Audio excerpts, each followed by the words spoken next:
ఈ 90% of mistakes parents చేయడం వల్ల పిల్లల్లో ఐక్యూ అనేది డెవలప్ అవ్వట్లేదు. అసలు ఐక్యూ అంటే ఏంటి? బాగా చదివేసి మార్క్స్ తెచ్చేసుకోవడమా? అది కాదు ఐక్యూ అంటే. Critical thinking, creativity, problem solving, puzzle solving, so ఇలాంటివన్నీ మనకు ఐక్యూ కిందకు వస్తాయి అనమాట. సో ఫస్ట్ ఆఫ్ ఆల్ ఐక్యూని ఆపేసే మిస్టేక్స్ ఏంటి పేరెంట్స్ చేసేవని తెలుసుకుందాం. సో మిస్టేక్ నెంబర్ 1, పిల్లల్ని ఇంట్లో జరిగే చిన్న చిన్న డిస్కషన్స్లో కూడా ఇన్వాల్వ్ చేయకపోవడం, అసలు డిస్కషన్సే చేయకపోవడం పిల్లలతో. Mistake number 2, excessive screen time అనమాట. సో ఏంటంటే ఈ స్క్రీన్ టైం వల్ల పిల్లలు రీడింగ్ అనే హ్యాబిట్కి దూరం అయిపోతున్నారు.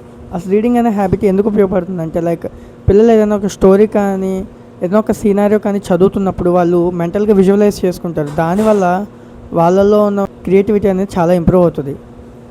మిస్టేక్ నెంబర్ 3, వాళ్ళని ఎప్పుడు సైలెంట్గా ఉండడం, క్వశ్చన్స్ అడగనివ్వకుండా ఎప్పుడు సైలెంట్గా ఉండు, అలర్ట్ చేయకు, ఎవరితో మాట్లాడు కానీ రిస్ట్రిక్షన్స్ పెట్టడం.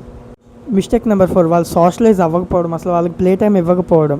సో ఏంటంటే వాళ్ళకి కనీసం రోజులో అట్లీస్ట్ ఒక 30 minutes to 1 hour ఆడుకోవడానికి టైం ఉంటే వాళ్ళ ఐక్యూ మీద చాలా ఇంపాక్ట్ చూస్తుంది, చాలా ఇంప్రూవ్ అవుతుంది వాళ్ళ ఐక్యూ.